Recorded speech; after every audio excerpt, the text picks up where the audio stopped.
Memastikan reklame yang dipasang berizin dan tidak melanggar ketentuan, Satuan Polisi Pamong Praja Kota Batu kembali melaksanakan operasi penertiban reklame di ruas jalan di Kota Batu.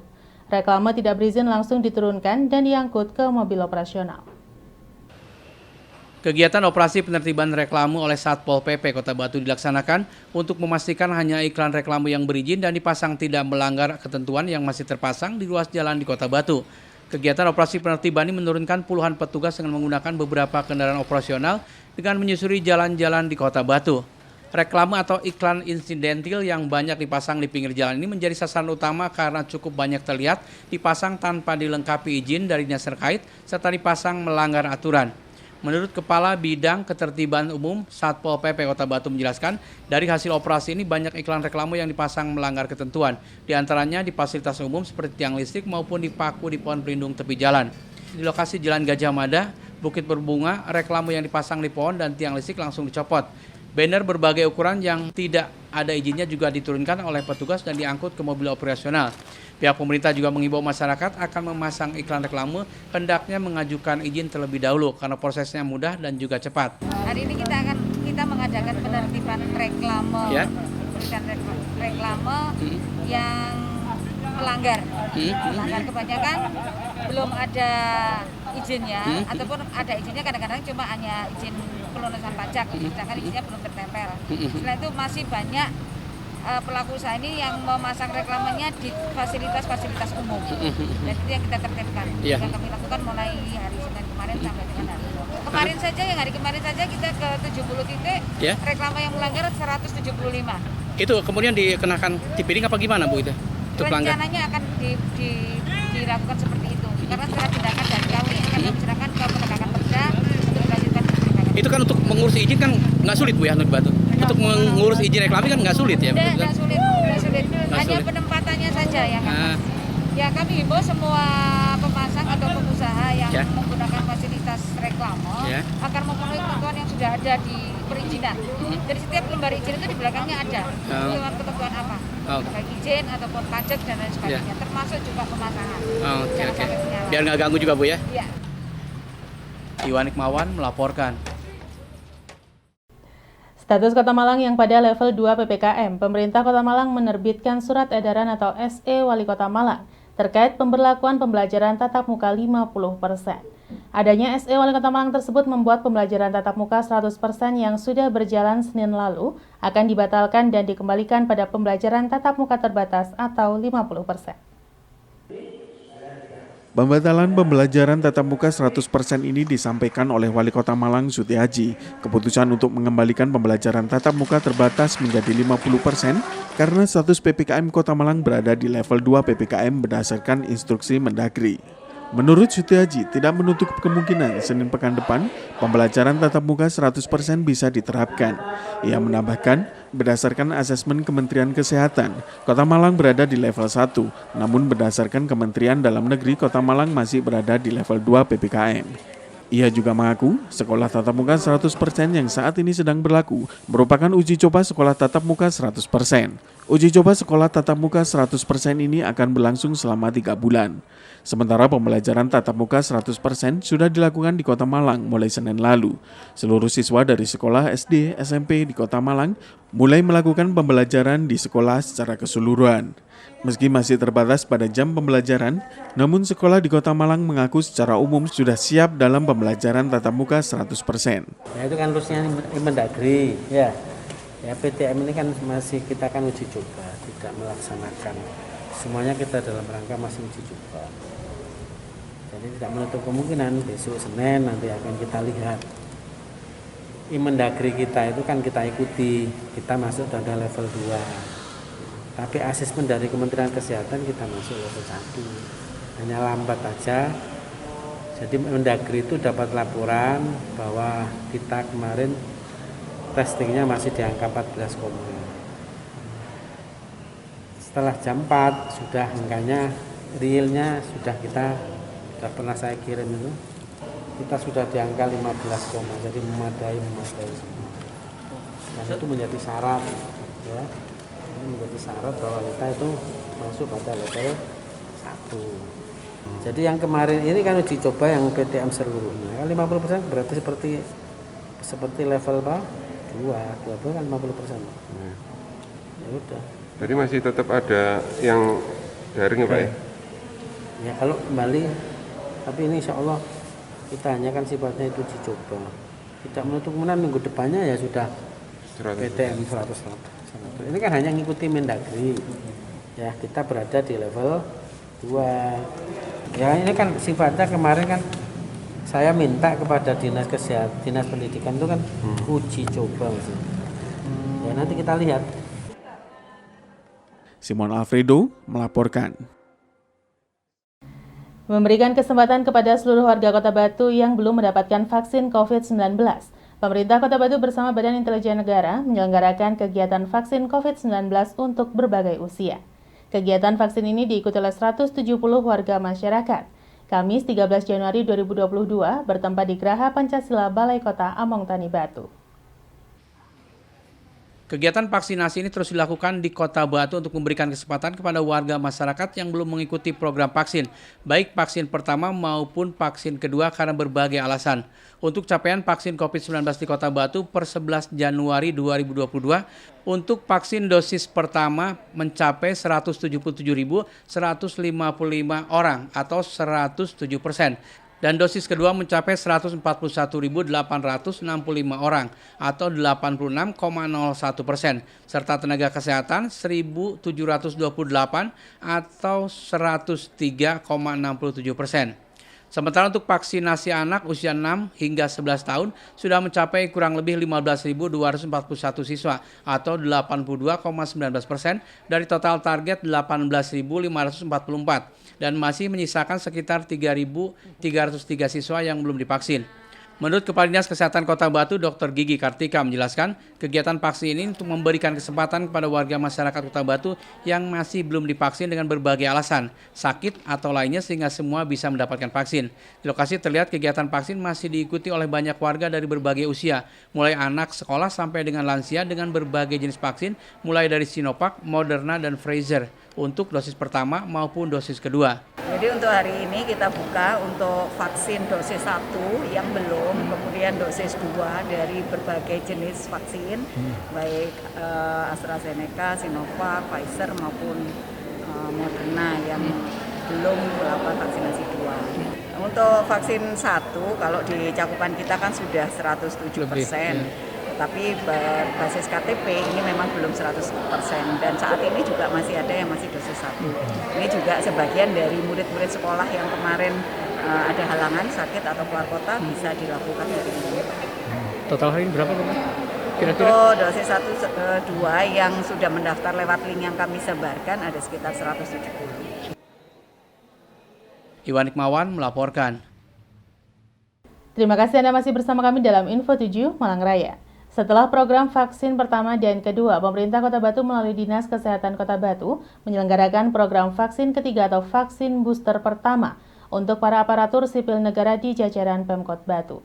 Vaksin booster ini pada awal diberikan kepada 100 orang dengan vaksin jenis Pfizer, Moderna, dan AstraZeneca.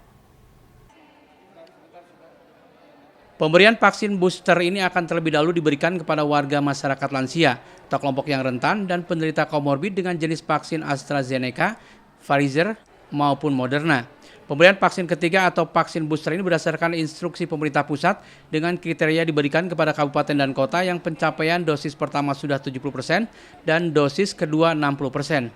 Penerima vaksin booster ini peruntukan untuk warga berusia di atas 18 tahun dengan jangka waktu vaksin kedua sudah 6 bulanan. Untuk tahap pertama penyuntikan vaksin booster di Kota Batu diberikan kepada 100 aparatur sipil negara di lingkungan pemerintah Kota Batu yang telah berusia di atas 45 tahun. Dan selanjutnya untuk masyarakat umum atau kelompok yang rentan seperti lansia maupun penderita komorbid untuk memantapkan perlindungan dari paparan COVID-19. Setelah pemberian vaksin booster pertama ini akan dilanjutkan minggu depan di 9 titik fasilitas kesehatan di Kota Batu, di 5 puskesmas dan 4 rumah sakit. Menurut Kepala Dinas Kesehatan Kota Batu, Dr. Gigi Kartika menjelaskan untuk ketentuan vaksin booster diberikan setengah dosis dari vaksin kedua. Jika dosis pertama dan kedua Sinovac, untuk vaksin booster menggunakan setengah dosis Pfizer. Sementara untuk dosis 1 dan 2 Sinovac, vaksin booster bisa dikombinasikan dengan dosis AstraZeneca, dan vaksin 1 dan 2 AstraZeneca untuk vaksin booster bisa menggunakan vaksin Moderna. Di lokasi terlihat para aparatur sipil negara Kota Batu mengikuti kegiatan penyuntikan vaksin booster pertama di Geraha Pancasila Among Tani Batu. Proses vaksin ketiga ini tidak jauh berbeda dengan vaksin 1 dan 2, di mana sebelum penyuntikan terlebih dahulu dilakukan pendataan dan juga pemeriksaan kesehatan. Untuk booster, karena kemarin baru ada surat edaran dan sosialisasi dari Kementerian Kesehatan dan secara nasional sudah dilangsungkan mulai tanggal 12 kemarin. Untuk Batu hari ini kita akan kick off, jadi kita mulai, tetapi memang belum semua masyarakat bisa diberikan booster, tetapi nanti prioritas dulu untuk lansia dan masyarakat dengan komorbid, itu yang didahulukan. Tapi nanti secara resminya kita akan mulai minggu depan. Hari ini kita akan lakukan hanya untuk terbatas, jadi dengan syarat komorbid. Sampai saat ini bisa aman, masih ada, tetapi memang belum untuk seluruh jumlah di atas 18 tahun. Kenapa itu diberikan kriteria, jadi masih terbatas. Untuk booster minimal 6 bulan setelah vaksin kedua, dan jenis vaksinnya pun disesuaikan dari jenis vaksin pertama yang diperoleh. Iwan Hikmawan melaporkan. Vaksinasi tahap 3 atau vaksin booster bagi masyarakat di Kota Malang secara resmi dimulai. Vaksinasi tahap ketiga di Kota Malang diprioritaskan bagi lansia dan masyarakat rentan. Pencanangan vaksin booster digelar di Gedung Mini Blok Office Kota Malang pada Kamis pagi. Dalam vaksin booster ini, sebanyak 50 warga berusia lanjut atau lansia yang mendapatkan vaksin jenis Pfizer. Wali Kota Malang dan para lansia sebelum disuntik vaksin terlebih dahulu dilakukan screening kesehatan. Lansia yang dinyatakan sehat langsung disuntik vaksin jenis Pfizer. Sutrisno, salah satu lansia yang mendapatkan vaksin booster, mengaku tidak merasakan sakit pada saat mendapatkan suntik vaksin.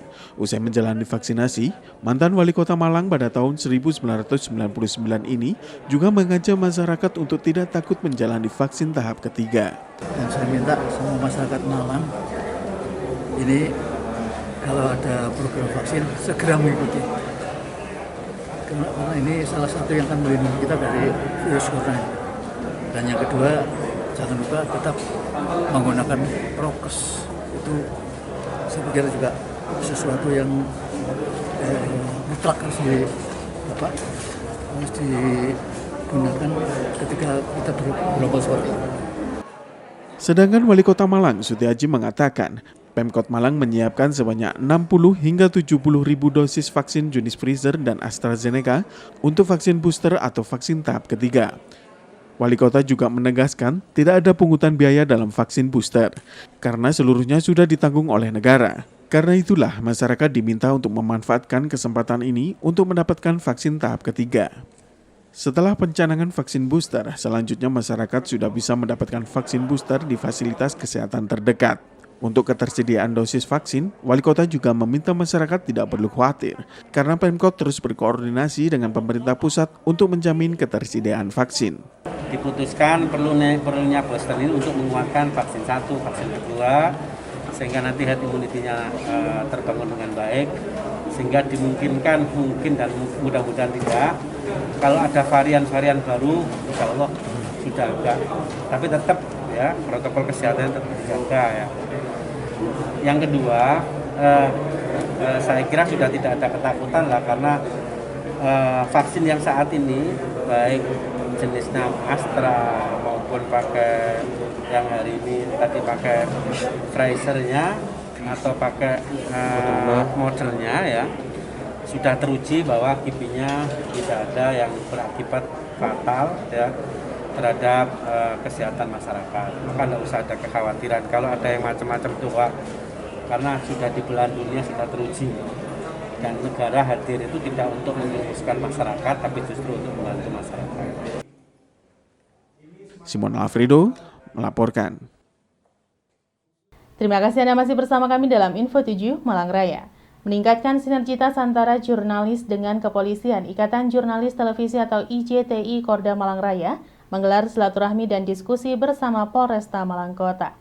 Diharapkan dengan sinergitas yang terbangun, Kamtibmas di Kota Malang tetap terjaga dan kondusif.